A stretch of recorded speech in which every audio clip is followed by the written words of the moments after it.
Hello everyone welcome to Pradeep CHS education.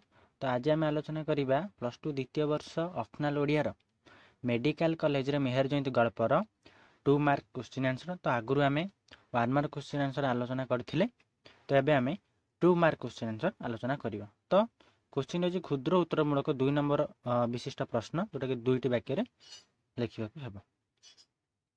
तो लेखा और लेखक पई 1 नंबर उत्तर पई 1 नंबर। तो लेखा लेखक पई 1 नंबर उत्तर पई 1 नंबर। तो आम जो लेखा और लेखक ना लिखि दउते सेति में 1 नंबर पाइबा एवं आंसर लिखिले 1 मार्क। धर सपोज जने आंसर जानि नै एवं से भी जदि केवल कवि को ना बा लेखक को ना एवं गल्पर ना लिखि दउचंदी ताहाले तांको से 1 मार्क पाइबा। जदि आंसर लिखि दउचंदी ताहाले 2 मार्क पाइबे। तो फास्ट अछि भावप्रवण छात्र माने मेहर को परि हेबा पई काहा को प्रार्थना करंती। ताले आर आंसर केमति दिया जो 2 मार्क रे ना मेडिकल कॉलेज रे मेहर जयंती गल्प रे अल्पिक फतुरानंद यह उल्लेख करछन्ती जे भावप्रवण छात्र माने मेहर के परि हेबा पई माता सरस्वती को प्रार्थना करछन्ती। ताले आर आंसर हे जो सरस्वती को प्रार्थना करंती। नेक्स्ट अछि कार हाथ को नमस्कार करिया भंगी रे रखी सूता बांधी दिया गेला। ताहाले कंकाळ बा स्केलेटन रो हाथ को नमस्कार करिया भंगी रे रखी सूता बांधी दिया गेला। नेक्स्ट अछि मेहर को छबिटी काहा को ढीरा दिया होई थुआ गेला। ताहाले मेहर को छबिटी काहा को ढीरा दिया है थुआ हला। हाड़ दंडा बा स्प्लिट ताहा को ढीरा दिया है थुआ गला। हाड़ दंडा बा स्प्लिट। नेक्स्ट अछि केउ जिल्ला रे प्रसिद्ध एनाटॉमी अध्यापक सनातन पुजारी जन्म ग्रहण करथिले। तो केउ जिल्ला रे प्रसिद्ध एनाटॉमी अध्यापक सनातन पुजारी जन्म ग्रहण करथिले। तार आंसर हबो संबलपुर। नेक्स्ट अछि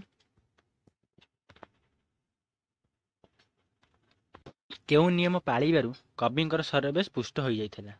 तो मेडिकल कॉलेज रे मेहर जयंती गल्प रे गाल्पिक फतुरानंद यह उल्लेख करछन्ती जे प्राकृतिक नियम पाळिबारु कविंकर शरीर बेस पुष्ट हो आसे। ताहले कवि प्राकृतिक नियम पाळिबारु ताकर शरीर बेस पुष्ट हो आसिले बा से सुस्थ हो आसिले। कोन बाय जे से प्राकृतिक नियम मान पाळिबारु।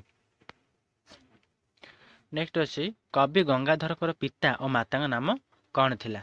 तो कवि गंगाधरकर पिता और माता नाम कौन थिला। तो कवि गंगाधरकर पिता नाम थिला चैतन्य मेहर और माता नाम थिला सेवती देवी। नेक्स्ट अछि शकुंतला को पाखरे थिया प्रियमदा एवं अनुसया कहा परी देखा जांती। तो गाइनाकोलॉजिस्ट को पाखरे थिबा दुईटी नर्स परी देखा जांती। कहा परी ना गाइनाकोलॉजिस्ट को पाखरे थिबा दुईटी नर्स परी देखा जांती। नेक्स्ट अछि केउ माने गाइनाकोलॉजिस्ट को पाखरे थिबा दुई नर्स को परी देखा जांती। तो से क्वेश्चन को पुनः रिपीट करि पकेछि। तो प्रियमदा एवं अनुसया। तो प्रियमदा एवं अनुसया गाइनाकोलॉजिस्ट को पाखरे थिबा दुई नर्स को परी देखा जांती। किए प्रियमदा एवं अनुसया। नेक्स्ट अछि कविंकर केउ लेखा को ब्रोमाइड परी अवसादक बोली कुहा जाइछ।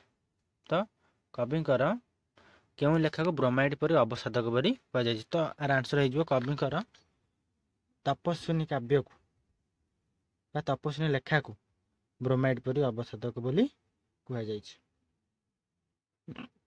नेक्स्ट अछि केउ दिन ओडिशावासी जानले जे तांकर नमस्य कवि गंगाधर आउ नाहांती। ताहले को दिन तांकर मृत्यु होइथिला बा केउ दिन ओडिशावासी जानले जे तांकर नमस्य कवि गंगाधर मेहर आउ नाहांती बोली। तो एप्रिल मास 4 तारिख रे से जानले जे तांकर कवि गंगाधर मेहर आउ नाहांती 4/4। तो ये 2 नंबर विशिष्ट प्रश्न रे फास्ट लेखा और लेखक पई 1 नंबर और उत्तर पई 1 नंबर। तो लेखा और लेखक पई 1 नंबर और उत्तर पई 1 नंबर। तो केमती लिखिबो 2 मार्किया मु तो कहि देली। तो प्रथमे लिखिबो लेखा और लेखक ना जे मेडिकल कॉलेज रे मेहर जयंती गल्प रे गाल्पिक फतुरानंद यह उल्लेख करछन। तो यह होची लेखा और लेखक सूचना एटा रहला जे जो गल्प में पढ़ुचे बा जो प्रबंध में पढ़ुचे जो कविता में पढ़ुचे तो सेटा होची लेखा रे जीव। लेखा जे एही विषय रे बा एही कविता रे हम जेमते कहले ना के कोन मेडिकल कॉलेज रे मेहर जयंती गल्प गाल्पिक फतुरानंद ये है लेखा और लेखक सूचना ये गला। नेक्स्ट आस उत्तर उत्तर जेटा भाव उत्तर धर 1 नंबर अच्छे भावपूर्ण छात्र मैंने मेहर परी होगापी क्या प्रार्थना करें तो मेहर परी होगा सरस्वती को प्रार्थना करें तो होगला जे मेडिकल कॉलेज में मेहर गल्प गाल्पिक फतुरानंद यह उल्लेख कर ये गोटे सेंटेंस गला गोटे वाक्य। नेक्स्ट वाक्य पुणी स्टार्ट कर भावपूर्ण छात्र मैंने मेहर परी होगापी माता सरस्वती को प्रार्थना करें तो यहीपरि भाव में आंसर देव। आशा करुच्ची क्वेश्चन आंसर बुझीपार भिडियो जब भल लगी गोटे लाइक करेंगे एवं जदि एपर्यंत भी क्लास टी को देखी ना गल्प को बुझी ना ताले मो चैनल अवेलेबल अच्छी तो फास्ट गल्प को देखीदे जहाँद्वारा क्वेश्चन आंसर बुझे सहज हो और जब कौन डाउट थाए कमेंट कर कमेंट सेक्शन में जणाइबे और यही वीडियो आगू पाइबापी चैनल टी को सब्सक्राइब कर बेल नोटिफिकेशन ऑल सेट कर दे जहाँद्वारा मो वीडियो अपलोड करिया मात्रे सर्वप्रथम नोटिफिकेशन आपण पाखे पहुँची पार। Thank you all.